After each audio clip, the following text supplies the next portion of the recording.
கீரையும் 2 உருளைக்கிழங்கும் வச்சு தான் ஒரு லஞ்சுக்கு ஒரு ஹெல்த்தியான ரெசிபி செய்ய போகிறோம்.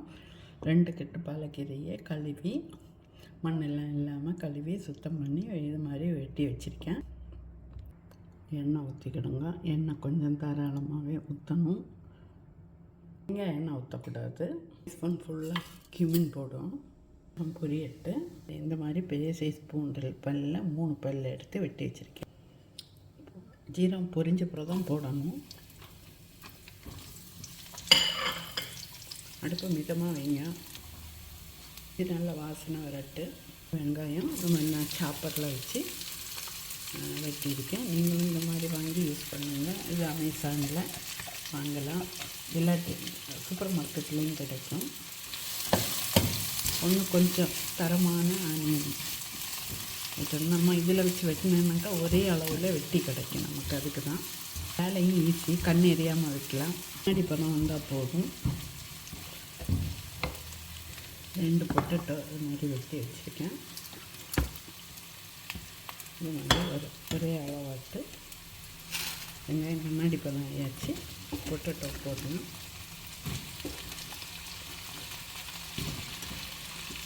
நான் இப்போ 4 பேருக்கு கொஞ்சம் தாராளமாகவே செய்ய முடியும். 4-5 பேர் சாப்பிடுவாங்க. போட்டோன்னா நல்லா வேகத்து மீடியம் ஃப்ளேமில் 5 to 6 நிமிஷம் ஆகும். வெயிட் பண்ணணும். திறந்து இடைக்கிட ஒன்று மிக்ஸ் பண்ணி கொடுக்கணும்.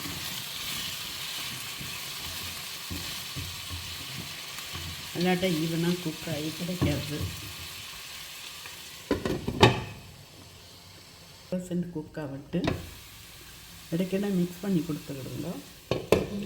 தக்காளி நல்ல கலரான தக்காளி பார்த்து வாங்கணும். டேஸ்டான தக்காளியாக வாங்கணும். இந்த நாட்டு தக்காளி, புளிப்பு தக்காளி எல்லாம் சேர்க்கண்டாம். 6 நிமிஷம் ஆயிடுச்சு. பார்க்கலாம். ஒரு 70% வெந்தாச்சு. போதும். பண்ணுவோம். எடுத்து வச்சுருக்கேன் தக்காளி.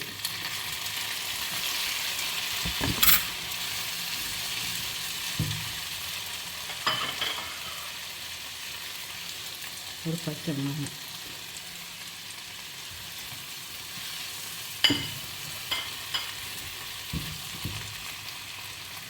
உப்பு போட்டு கொடுப்போம். இப்போ தக்காளியும் வேவும் பொட்டேட்டோலையும் அந்த உப்பு சரியாக ஏற்று பிடிச்சிக்கிடும்.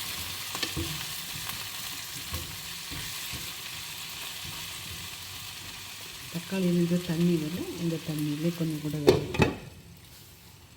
இப்படி ஸ்டெப் பை ஸ்டெப்பாக செய்தால் தான் டேஸ்ட்டு அல்டிமேட்டாக டேஸ்ட்டில் கிடைக்கும்.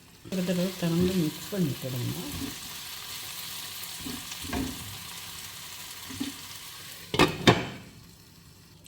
திறக்கலாம். தக்காளி எல்லாம் குழஞ்சிட்டுது. அடுத்த லெவல்லே வச்சுக்கிடுங்க.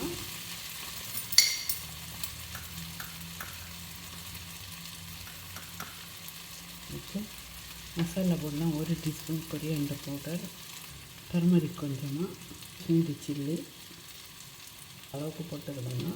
கொஞ்சமாக இங்கே விருப்பம் இல்லாட்டா போடாமல், உங்கள் வீட்டில் இல்லாட்டாலும் போடாமல்.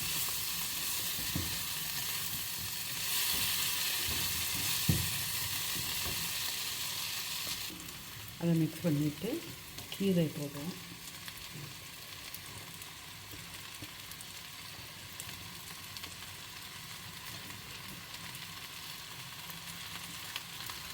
இடம் இப்படி சமன்படுத்தி விட்டுட்டு மூடிக்கணும். ஒரு 3 நிமிஷம் குக்காக விட்டு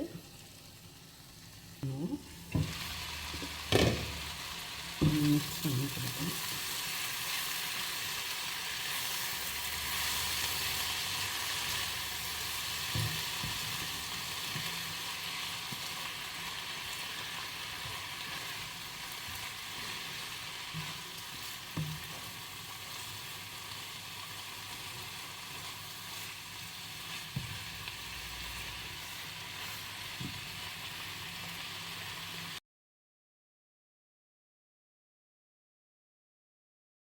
கொஞ்சம் வெதர் எல்லாம் குளிராக இருக்குது. இந்த டைமில் ஈஸியான ஒரு கம்ஃபர்டபுளான ஒரு சூப்பு, சின்ன ரெசிபி செஞ்சு சாப்பிட்டுட்டு தூங்கலான்னு நினைக்கிறவங்களுக்கான ஒரு ஹெல்த்தியான சூப் தான்.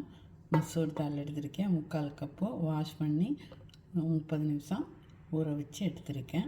ரொம்ப ஈஸி, லேசி டேஸ் கூட செய்யலாம். பேச்சுலருக்கு பக்காவான ரெசிபி. நான் இன்றைக்கி ஆலிவ் ஆயில் தான் எடுத்திருக்கேன். அல்மரா ஆயில் உள்ளது, அல்மரா பிராண்டு. கொஞ்சமாக ஆலிவ் ஆயில் ஊற்றிக்கிடுவோம். நம்ம ஹெல்த்தியாக சாப்பிடணும், அதுக்கு வேண்டியது ஆலிவ் ஆயில். எண்ணெய் சூடாகிட்டு கொஞ்சமாக ஆனியன், இல்லை காரம் இல்லாமல் கலர் இல்லாத இந்த மாதிரி இதை எடுத்துக்கிடணும். 1/4 கப்பு மாதிரி எடுத்தால் போதும். அதுக்கு இந்த மாதிரி வந்தால் போதும். 3 பல் பூண்டு பொடியாக நறுக்கி வச்சுருக்கேன். கொஞ்சமாக இஞ்சி, 1/4 டீஸ்பூனுக்கும் கம்மியாக இருக்குது. 30 செகண்ட் வதங்கினா போதும். தண்ணி ஊற்றணும். அப்புறம் நம்ம ஊற வச்சுருக்க தால் சேர்த்துக்கிடுவோம். மிக்ஸ் பண்ணுவோம். கொதிக்கட்டு அந்த நுரை வரும்போது கொஞ்சம் கோரி எடுத்துடலாம். நுரையை மட்டும் கொஞ்சம் கோரி எடுத்துருவோம். இதை எடுத்துருவோம். மாதிரி எடுத்துட்டேன். பொடி போட்டு வேகட்டு. கொஞ்சம் பட்டும் படாமல் மஞ்சள் பொடி அந்த பக்கம் ஒரு கரண்டி வச்சா மசிச்சுக்கலாம். தேவையான உப்பு போட்டுக்கிடுவோம். கொஞ்சமாக பிளாக் பெப்பர் போடுவோம், ஊற்றுருவோம். அந்த சூடு அடுப்பில் வைக்கிறனால அது கொதிச்சுட்டே இல்லை. கொஞ்சமாக பிளாக் பெப்பர் லேசாக தூவி கொடுங்க. லேசாக காரம் ஆகக்கூடாது. பீஸ் பட்டர் மேலே வச்சு கொடுங்க.